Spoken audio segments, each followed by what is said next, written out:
Grand honneur pour moi de parler pour vous ce soir. J'ai l'habitude de donner cours le mardi soir et quand M. Zécry m'a demandé d'intervenir ce soir, je me suis dit, ben, en même temps, on va réunir deux groupes de femmes dans la même soirée. Donc, ce soir, on va parler un petit peu de la paracha. Donc, cette semaine, on lit exceptionnellement deux parachiotes, Acharemot et Kedoshim. Alors, le thème de la paracha dont j'ai choisi ce soir de discuter, c'est celui de la Kedusha par rapport à la paracha de Kedoshim. Donc, comment est-ce qu'on peut vivre notre judaïsme dans la Kedusha? Et on va introduire ce sujet avec une petite histoire. C'est l'histoire donc d'une femme qui arrivait à la fin de sa grossesse, au terme de sa grossesse, et qui ne voyait toujours pas son bébé arriver. Et qui a commencé à aller voir différents médecins qui lui ont proposé toutes sortes d'opérations et de choses par lesquelles elle allait devoir passer pour pouvoir justement donner naissance à ce bébé. Et elle a décidé d'aller voir le rabbi de la génération de l'époque pour lui demander une bracha pour la naissance en bonne santé de son bébé. Elle est partie voir le rabbi qui était à l'époque l'Admour Azaken, le Baal Atanya, d'accord, Rabbi Shneur Zalman. Elle y a dit. Et lorsqu'elle est arrivée au bureau, elle ne connaissait pas le Baal Atanya et elle a vu donc un homme assis à son bureau avec une longue barbe qui avait l'air assez sérieux et elle lui a expliqué son problème.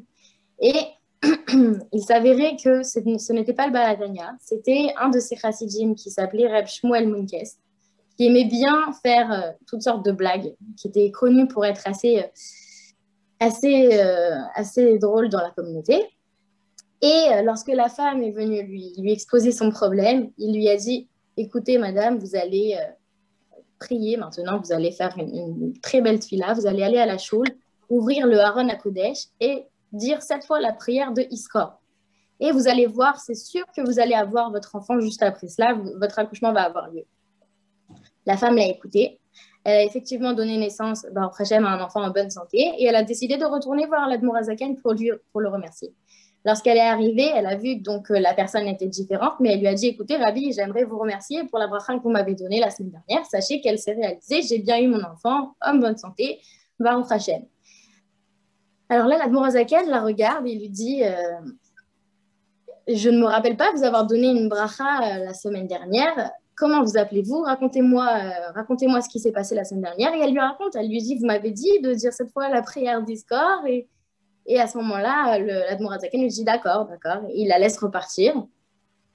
À ce moment-là, il voit dans son bureau son chassid, Reb Shmuel Munkes, qui a un petit sourire aux lèvres. Et il se tourne vers lui, il lui dit, dis-moi, qu'est-ce qui t'est arrivé? T'es devenu un kadosh maintenant? T'es devenu quelqu'un capable de donner des brachot? Qu'est-ce qui s'est passé? Et en plus, je vois que ta bracha a été exaucée. Raconte-moi, qu'est-ce qui t'est venu en tête pour lui donner une telle bracha? Pourquoi il score? Pourquoi cette fois? Pourquoi ne pas lui avoir demandé de réciter des Teilim ou d'autres choses qui auraient pu déclencher un accouchement en bonne santé? Alors, Reb Shmuel Munkes, il se tourne vers son rabbi et il lui dit, écoutez, rabbi, lorsqu'on est à la choule et qu'on récite la prière de Iskor, la prière lorsque les gens ont perdu leurs parents, ils doivent réciter cette prière à la choule. On fait sortir tous les enfants de la synagogue. Tous ceux qui ont encore leurs parents en bonne santé grâce à Dieu sortent de la choule pour ne pas entendre cette bracha-là à ce moment-là, cette prière. Alors, si une fois Iskor permet à tous les enfants de sortir de la choule, sûrement qu'en récitant 7 fois Iskor, son bébé allait sortir et qu'elle allait donner naissance. Alors, l'Admour Azaken a ri et effectivement, la bracha avait été exaucée. Bon, il faut savoir que Reb Shmuel Munkes, à part le fait qu'il était assez drôle, était quand même un très grand chassid et il avait quand même le pouvoir de donner des brachas. Mais ici, le point qu'on va relever, c'est le suivant. Nous ne sommes pas le Baal Atanya, nous ne sommes pas l'Admour Azaken, le Baal Shem Tov, toutes sortes de grands tzadikim capables de donner des brachot. Toutes sortes de tzadikim qu'on appelait des kedoshim, quelqu'un de kadosh. On disait par exemple le Harizal, on l'appelait Hari Akadosh, le Orachaim, on l'appelait Orachaim Akadosh, etc. Toutes sortes de tzadikim à qui on donnait le titre de Kadosh. Mais qu'est-ce qui rend une personne vraiment Kadosh? Alors, on va discuter de cela avec justement le thème de notre paracha. Notre paracha, elle nous parle justement de la Kedusha. Et elle commence avec le sujet de la Kedusha et elle termine avec le sujet de la Kedusha. Donc, elle parle de justement cette Kedusha. Alors, en début de paracha, Moshe redescend du Har Sinaï et Hachem lui demande que le peuple juif soit kadosh. Donc, c'est comme ça qu'on commence la paracha. Et à la fin de la paracha, Hachem demande à Moshe Rabbeinu de réunir les Bnei Israël et il leur dit Kedoshim tiyuli, soyez saints pour moi parce que moi je suis saint. Hachem dit comme cela, moi je suis saint, donc eux aussi doivent être Kedoshim, ils doivent être saints. Donc nous, on est censé être considérés comme Goy Kadosh, le peuple Kadosh, le peuple spécial, un peuple saint, comme notre Dieu.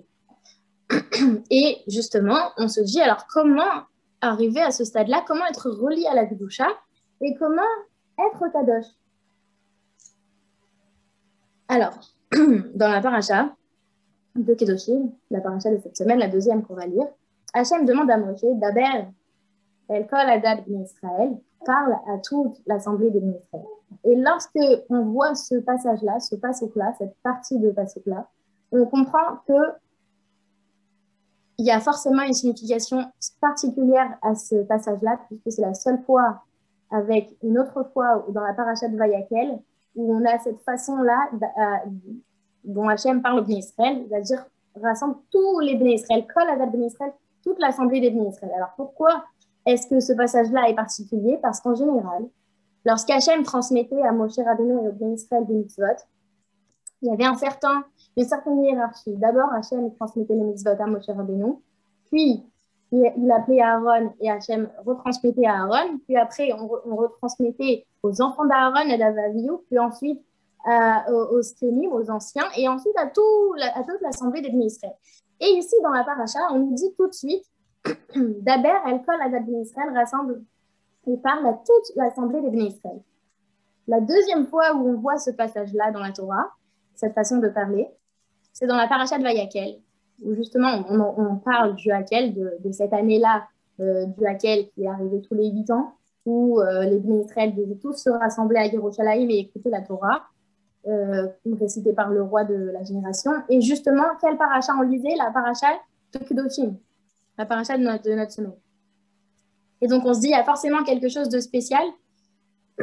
Pourquoi est-ce qu'ici, Hachem demande à parler à tout le monde en même temps et pas comme on a l'habitude de le voir par étapes, d'abord à Moshe, puis à Aaron, puis aux anciens, puis aux Bnei Israël?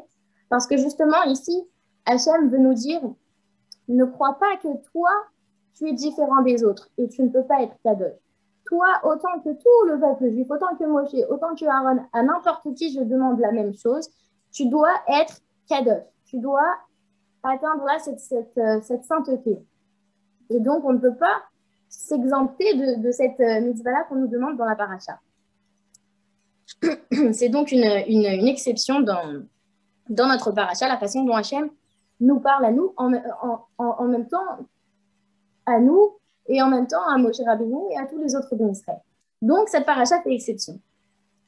Et en même temps, ça peut être étonnant parce que dans notre paracha, on nous rapporte toutes sortes de mitzvot, d'accord? On a beaucoup de mitzvot dans une petite paracha. La paracha de Kedoshim n'est pas très grande, elle n'est pas très longue. Pourtant, on a énormément de mitzvot qui sont cités dedans.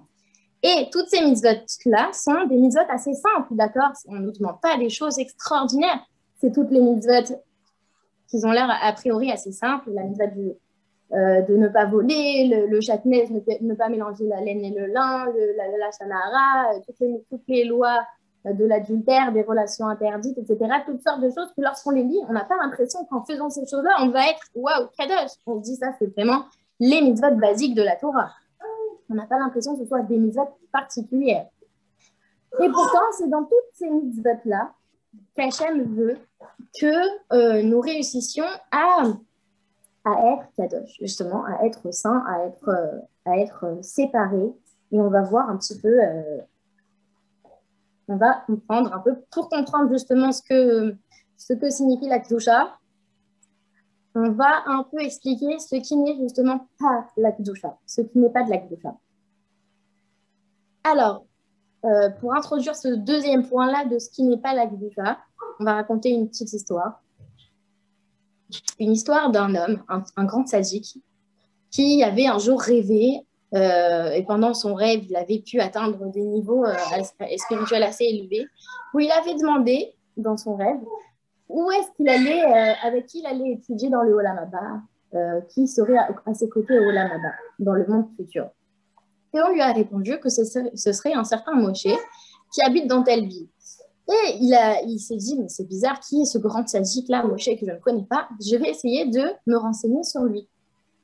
Il s'est réveillé, il s'est dit, je vais essayer de le trouver. Donc, il avait le nom de la ville qui n'était pas très loin de la sienne, où il est allé, où il s'est rendu dans cette ville-là. Il a demandé, excusez-moi, est-ce que vous savez où se trouve le grand sadique Rav Moshe? Et alors, tout le monde lui a dit, écoutez, nous, dans notre ville, il n'y a que des hommes très simples. On n'a pas de grands sadiques comme vous le précisez. Je ne vois pas de qui vous parlez. Et alors, il demande, écoutez, j'ai eu l'information comme quoi il y avait un grand sadique qui s'appelait Reb Moshe, qui se trouve dans cette ville. Il continue sa petite investigation, il cherche encore. Alors, écoutez, est-ce qu'il y a peut-être un Rav Moshe, un Rav assez simple qui s'appelle Moshe? On lui dit, non, non, on vous a dit, il n'y a que des hommes vraiment très simples ici, aucun Rav, aucun sadique, aucun Gaon. Quand on a des questions, on va dans une autre ville pour leur poser les questions, etc. Finalement, il dit, bon, est-ce qu'il y a quelqu'un qui s'appelle Moshe dans cette ville? Alors, on lui dit, oui, oui, là-bas, dans telle maison, vous allez le trouver. Et il s'y rend, il tape à la porte, et on lui ouvre, il entend beaucoup de bruit, quelqu'un qui va lui ouvrir la porte, quelqu'un d'assez imposant a priori, et lorsqu'il ouvre la porte, il est très, très étonné de voir un très, très grand homme, très baraque, assez gros, qui lui ouvre la porte. Il se dit, mais qui c'est cette personne-là? Il n'avait jamais vu une personne aussi grande de toute sa vie. Et lorsque la personne lui ouvre la porte, il dit, oui, qu'est-ce que vous voulez? Alors le tzaddik lui dit, écoutez, j'ai besoin de passer la nuit quelque part, est-ce que ça vous dérangerait que je dorme chez vous? Alors l'homme lui dit, Moshe lui répond a priori, non, puisque moi j'habite seul, si vous voulez, venez dormir chez moi. Et il essaye de l'observer, il se dit, bon, cet homme-là, je ne le connais pas, il n'a pas l'air d'être un grand sadique, sûrement que c'est un sadique caché. Je vais découvrir des choses pendant la journée, je vais observer la façon dont il prie, la façon dont il étudie, et c'est possible que je vais même voir Eliyahu Hanavi qui va venir étudier avec lui. Et je vais me rendre compte que c'était vraiment un sadique caché. Et il se rend compte que du matin jusqu'au soir, l'homme ne fait rien d'autre que manger. Le matin, il mange. Il prend un bon petit déjeuner pour 3-4 personnes à lui seul. Après, il fait une petite fila assez simple. Il continue le repas de midi, un gros repas. Pareil pour le soir. Et il se rend compte que vraiment, il mange beaucoup du matin jusqu'au soir. Je demande une seconde.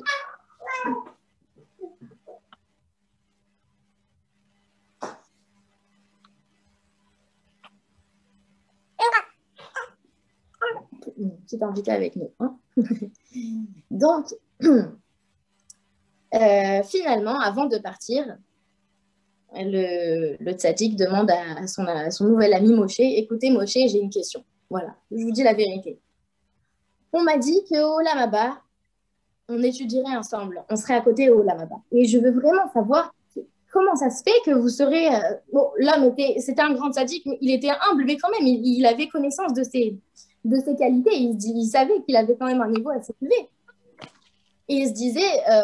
donc, il lui explique comment ça se fait qu'on va étudier ensemble au Olam Haba. Sûrement que vous avez un très grand route, un très grand...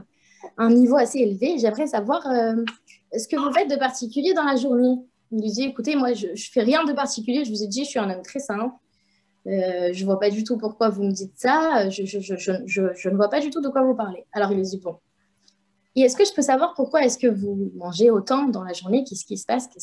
Pourquoi est-ce que vous mangez autant de temps dans une seule journée?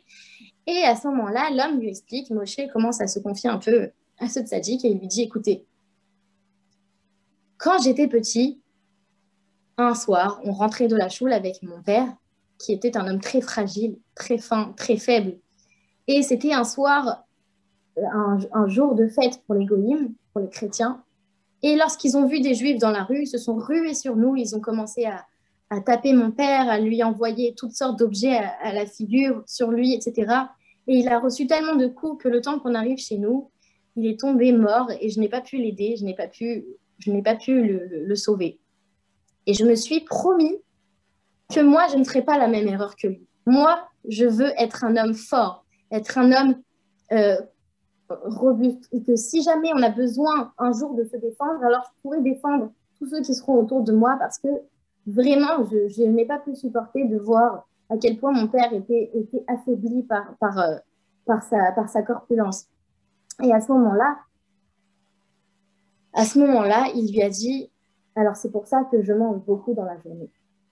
Quand je mange, je ne tire aucun plaisir pour moi-même. C'est vraiment pas pour le plaisir de manger. Lorsque je mange, c'est vraiment pour me renforcer, c'est vraiment les Shem Shamaïm, c'est pour Hachem que je le fais, c'est pour mon judaïsme, pour pouvoir préserver mon judaïsme et que s'il m'arrive quoi que ce soit, je sois en mesure de me défendre par moi-même. Et à ce moment-là, le tzaddik a compris à quel type de personne il avait affaire.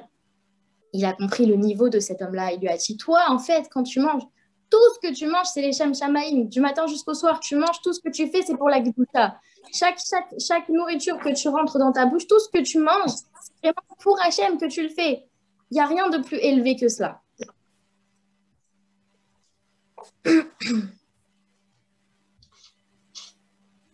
Alors, c'est un peu pour cette raison que dans notre paracha, on nous parle de beaucoup de mitzvot qui ont l'air a priori assez simples. On se dit, mais dans ces mitzvot, en quoi est-ce que moi je vais être quelqu'un de kadosh? Comment est-ce que je vais atteindre un haut niveau en faisant ces petites mitzvot-là? Et en vérité, d'ailleurs, dans le Pirkei Avot, on le dit, il n'y a pas de mitzvot qui sont petites et il faut courir derrière une mitzvah même simple. Parce qu'une mitzvah simple et une mitzvah difficile, elles ont quand même la capacité d'être une mitzvah. Et nous, en l'attrapant, on doit les attraper, ces mitzvot-là. Parce qu'en plus, une mitzvah entraîne une autre mitzvah. Donc, on doit pas se dire à aucun moment, telle mitzvah elle est compliquée, je choisis la mitzvah compliquée. Non, on a une mitzvah simple en face de nous, on doit la prendre. Et si les mitzvahs de notre paracha nous paraissent simples, c'est justement pour nous expliquer que même dans les petits détails de notre vie, on doit faire rentrer cette kedusha-là, on doit le faire pour Hachem. Et on va un peu maintenant développer justement cette question-là qu'on avait eue tout à l'heure par rapport à comment être kadosh, dont on a commencé à y répondre. On va continuer en parlant de l'autre paracha que l'on lit cette semaine. Donc c'est la première sur la deuxième qu'on lit. On va lire la paracha de Acharemot. Donc on lit Acharemot et Kedushim. La première paracha qu'on va lire ce Shabbat, c'est Acharemot. Ça veut dire après la mort. On parle de qui ici? On parle de la mort de Nadav et Avihu, les deux fils d'Aaron à Cohen, Aaron le Cohen, qui, le jour où Hachem a enfin pardonné au Béni Israël la faute du Chet HaEgel, de la faute du Boudor, Hachem a pardonné les Béni Israël, Hachem a fait descendre le feu du ciel pour dire qu'il acceptait les corbanotes que les Béni Israël allaient apporter. Ce jour-là, Nadav et Avihu, les deux fils d'Aaron, rentrent dans le Mishkan et apportent un sacrifice qui n'était pas demandé. Et on a une autre explication, donc à la suite de cela, les enfants d'Aaron sont morts. Et à la suite de ce passouk, on a une explication qui nous dit que juste après, Hachem a demandé à Moshe de prévenir les Lévim et tous ceux qui habitent tous ceux qui sont autour du campement, de faire attention que lorsqu'on amène un korban, on n'est pas sourd. Et donc de là, on comprend que ça voulait sûrement dire que les enfants d'Aaron sont rentrés dans le Beth Amikdash, dans le Mishkan, alors qu'ils étaient sous. Donc c'est pour ça qu'ils sont morts. Il y a une troisième explication qui dit, donc la première, c'est qu'ils ont amené un korban à un moment qui n'était pas destiné, d'accord. La deuxième, c'est qu'ils sont rentrés sous dans le Mishkan. Il y a une troisième explication qui dit qu'ils sont morts parce qu'ils n'avaient pas eu d'enfants. Ils n'avaient pas eu d'enfants, ils n'avaient pas voulu se marier. Et les trois explications, elles sont un petit peu reliées dans le sens où, en fait, les enfants d'Aaron, qui ont vu toute leur vie, ils ont vu leur père qui cherchait, qui allait être Cohen, etc. Aaron, lui, après la faute du veau d'or, était sûr qu'il ne serait jamais Cohen. Il a eu très peur de ne pas pouvoir être Cohen Gadol. Et enfin, le jour où Hachem le pardonne, il se passe ce terrible drame de la mort de ses deux fils. Et en vérité, on nous dit ici que Nadav et Avihu, les deux fils d'Aaron, ont voulu devenir un avec ce feu-là qui descendait du ciel. Ils ont voulu s'unir avec cette Kedusha-là et leur Neshama est sorti de leur corps. En fait, ça n'a pas été une punition. C'est pas Hachem qui les a tués. C'est que eux, ils ont vu une tellement grande Kedusha à ce moment-là. Ils ont vu, waouh, le feu d'Hachem qui descend sur le Misbéach. Qu'est-ce que c'est beau, qu'est-ce que c'est grand, qu'est-ce que c'est un niveau élevé. Qu'ils ont dit, nous, on veut plus faire partie de ce monde. On veut que notre Neshama, elle rejoigne sa source. Et à ce moment-là, ils ont eu ce qu'on appelle Klot Hanefesh, leur Neshama a quitté leur corps, ils sont retournés auprès d'Hachem. Et à ce moment-là, on nous dit, c'est pas du tout ça le but de la vie. Le but de la vie, ce n'est pas de vivre une vie séparée du monde, une vie où on va vouloir s'attacher que à la Kedusha et que à Hachem. Sinon, notre Neshama, elle nous quitte à ce moment-là. C'est pas ça le but. Le but, c'est de faire rentrer à l'inverse la Kedusha dans chacune de nos petites actions de la journée. Et là, on a un travail qui est complètement différent, en fait, puisque sinon, on aurait pu comprendre que le but de notre vie, c'est quoi? C'est de prendre des sparines, des livres, d'aller étudier dans une grotte, loin de tout le monde, loin des gens qui ne nous dérangeront pas, loin des gens qui ne viendront pas nous raconter du Lachon Hara, loin de toutes les épreuves de la vie.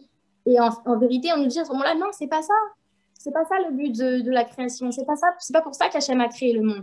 D'ailleurs, il y a quelqu'un qui disait, je ne me rappelle plus exactement où est-ce que c'est écrit, mais que je l'avais noté quelque part, mais bon, que Hachem a créé le monde pour avoir des gens saints, Anashim Kudoshim, et pas pour avoir des Malachim Kudoshim, pas pour avoir des anges saints. Parce qu'on dit qu'Hachem a eu une envie, avant la création du monde, de créer un monde et d'avoir une demeure pour lui sur terre. Comment est-ce qu'on peut faire une demeure pour Hachem sur terre? Lorsqu'on fait des mitzvot même les plus simples. Lorsqu'on fait des mitzvot, lorsqu'on accomplit des mitzvot, on rend l'endroit agréable pour Hachem et Hachem peut résider dans cet endroit-là. Alors, si à l'inverse, on se dit, moi je vais faire mes petites mitzvot pour moi dans mon coin, etc., on n'a pas compris le but de la création. Et Hachem aurait pu se suffire des malachim pour ça, il aurait pu se suffire des anges, mais non, il a voulu donner cette mission-là aux hommes qui ont un Yetzer Hara et un Yetzer Tov, qui vont avoir des luttes dans leur vie, qui vont avoir des épreuves, qui vont avoir des choix à faire entre le bien et le mal, etc. Et c'est vraiment pour ça qu'on dit donc qu'Hachem a créé le monde pour avoir des hommes saints et pas des malachim, des anges saints. Bon, alors pour revenir à un autre exemple justement sur la Kedusha,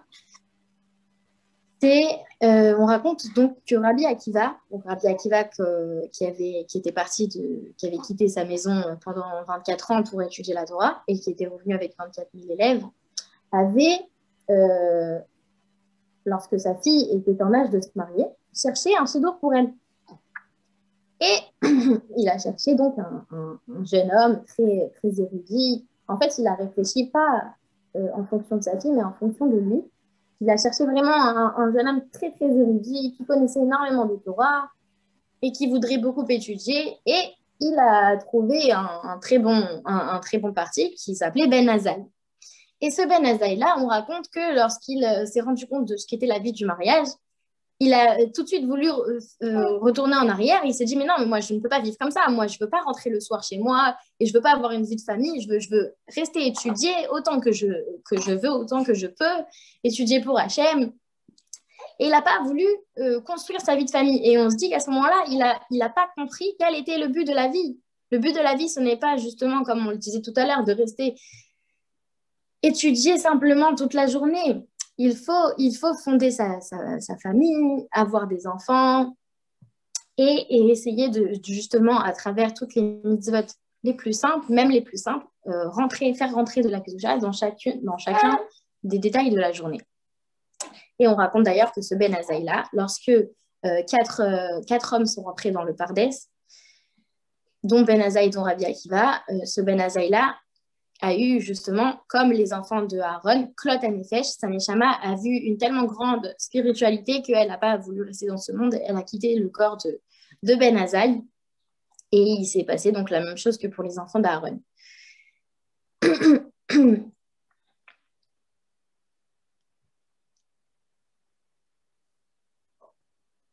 Alors, si justement c'est si important de faire rentrer la Kedusha dans chacun des petits détails de notre vie. On raconte d'ailleurs en Russie, les gens à l'époque en Russie, lorsque le judaïsme était très menacé, les Juifs n'arrivaient pas à accomplir les mitzvot facilement et tout était difficile pour eux, tout était une question de vie ou de mort.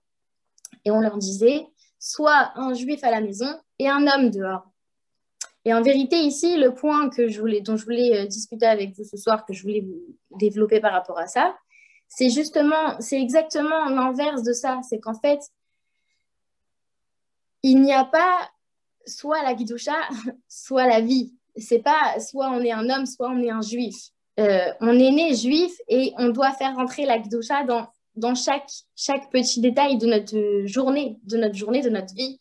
On doit pouvoir élever chaque petit instant. Lorsqu'on prend un verre d'eau, on fait une bracha dessus, on élève ce verre d'eau en Gdusha. Lorsqu'on reçoit quelqu'un, lorsqu'on fait Shabbat, lorsqu'on allume des bougies, la bougie devient Kadosh, l'allumette devient Kadosh, on fait une bracha dans la maison, tout devient Kadosh à ce moment-là. C'est ça, en vérité, transformer les choses en Gdusha. C'est ça, élever les choses dans la Gdusha. C'est pas l'inverse, comme on a dit tout à l'heure, se mettre à l'écart et essayer de devenir quelque chose de Kadosh. C'est pas un travail si compliqué en réalité. En réalité, c'est simplement en faisant rentrer de la Kedusha dans chaque petite chose de notre vie. Il y a une histoire du Rabbi Rachab. Le Rabbi Rachab, c'était donc le cinquième rabbi de Lubavitch, qui était un jour petit et attendait son père. Donc, il attendait son père. Son père était en rendez-vous avec toutes sortes de personnes qui venaient lui demander des brachot. Et un jour, il a demandé, donc il était enfant, il demande à quelqu'un de l'eau et on lui donne donc un verre d'eau et il boit la moitié et il s'en va. Et lorsqu'il revient, il redemande de l'eau et on lui dit, bon, tiens, de l'eau, on lui redonne de l'eau et il boit l'autre moitié du verre. Et quelqu'un s'est permis de demander à l'enfant, écoute, pourquoi est-ce que tu n'as pas bu ton verre d'eau en entier? Qu'est-ce qui t'est arrivé? Tu t'avais soif, là, tu as encore soif, fini ton verre d'eau, après tu sors t'amuser. Enfin, il pensait que le Rabbi Rachab était comme un enfant classique. En réalité, le Rabbi Rachab lui a expliqué, à ce moment-là, c'était un enfant, il lui a expliqué, écoute, mon père m'a toujours appris qu'un besoin matériel, on ne doit pas l'assouvir comme ça en une seconde, j'ai soif, je prends un verre, je bois mon verre et je pars. On boit délicatement un petit peu, on repose, on revoit. C'était une façon pour le Rabbi Maharaj d'expliquer à son fils, le Rabbi Rachab, que pour un besoin matériel, il faut savoir être délicat. Et pas tous les besoins ne sont essentiels. Ça, c'était un niveau que nous n'avons presque pas dans notre génération. Dans notre génération, le Rabbi a dit, donc le Rabbi Menachem Mendel nous a dit que ce niveau-là de se restreindre un peu des besoins matériels était un peu passé. On est un peu dans une autre génération, une génération où chaque petite chose matérielle, on doit justement la prendre pour l'utiliser en Kedusha. Comme un peu cet homme-là qui mangeait les Shem Shamaïm, mangeait pour la Kedusha et pour rendre chaque petite chose quelque chose d'élevé et d'un niveau supérieur spirituel. D'ailleurs, lorsque Yosef Hatzadik, Yosef était en Égypte, et que ses frères l'avaient vendu, Yosef savait que ses frères allaient revenir. Hein. Il savait que ses frères allaient revenir pendant la famine en Égypte.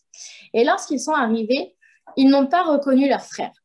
Ils n'ont pas reconnu Yosef. Alors, il y a une explication qui dit qu'il est parti, il n'avait pas de barbe, et lorsqu'ils sont revenus des années après, il avait 39 ans, il avait une barbe, etc.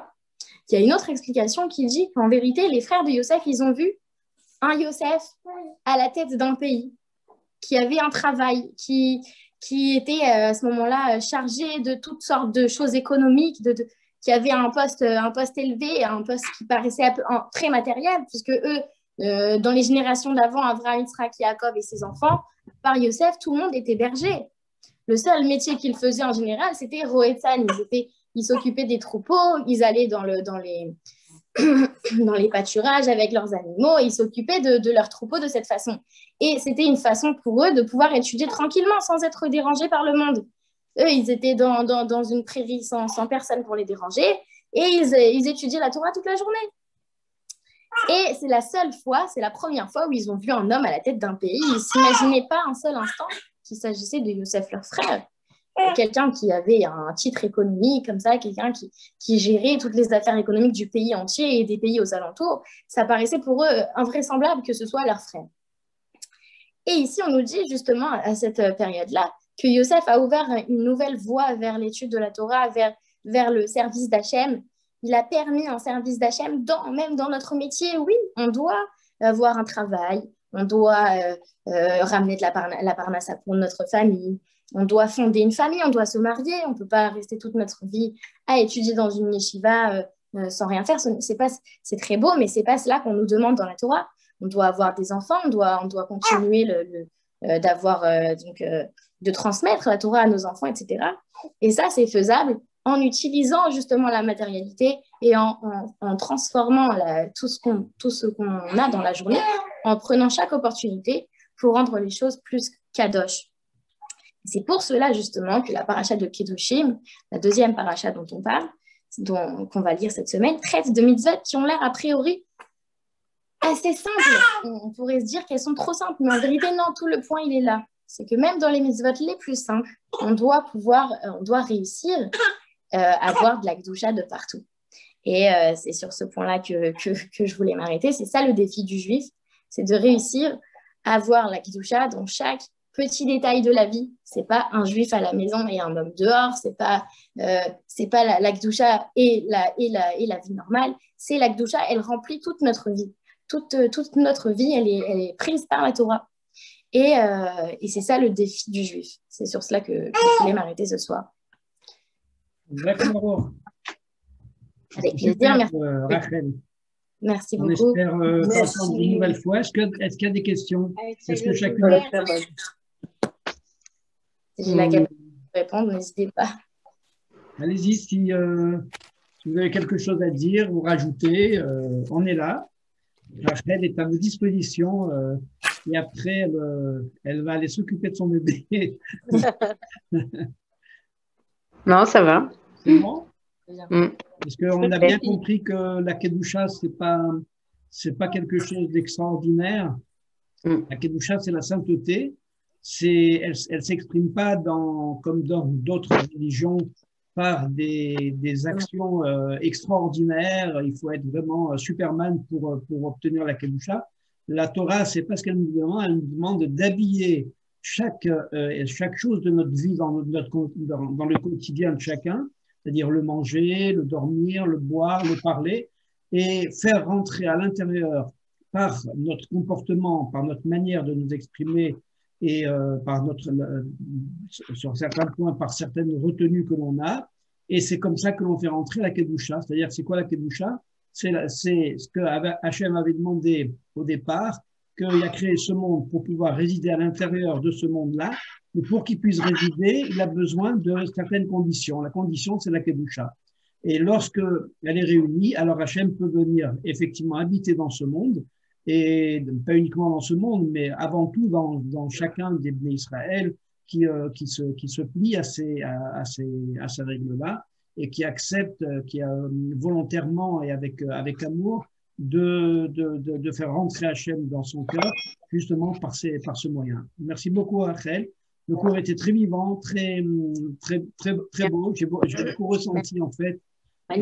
J'ai beaucoup ressenti cette Kedusha en te regardant, en voyant comment tu t'occupais avec patience de ton bébé et comment tu gérais les choses. Et ça m'a beaucoup touché. Je voulais aussi dire un mot sur tes parents qui sont de grands amis à nous, à ma femme et moi. Donc, je les mentionne là, Josette et Shlomo, donc sont des très grands amis. On était très proches quand on se fréquentait plus, mais on est restés quand même amis et amis de cœur. Et donc, je pense qu'ils doivent être très fiers de pouvoir assister à ce cours où il y a effectivement énormément de monde. Et j'espère que chacune va profiter de tes paroles, Rachel. Absolument. Je remercie chacune d'entre vous d'avoir assisté, d'avoir fait cet effort et d'avoir fait rentrer chez vous par l'intermédiaire de ce cours cette fameuse Kedusha. Donc soyez bénis chacune. Amen. Amen. Merci beaucoup. Merci beaucoup, Daniel. Avec plaisir. À bientôt. Merci à vous. Merci. Merci à vous. À bientôt. À bientôt. Coltouv. Merci. Au revoir. Coltouv.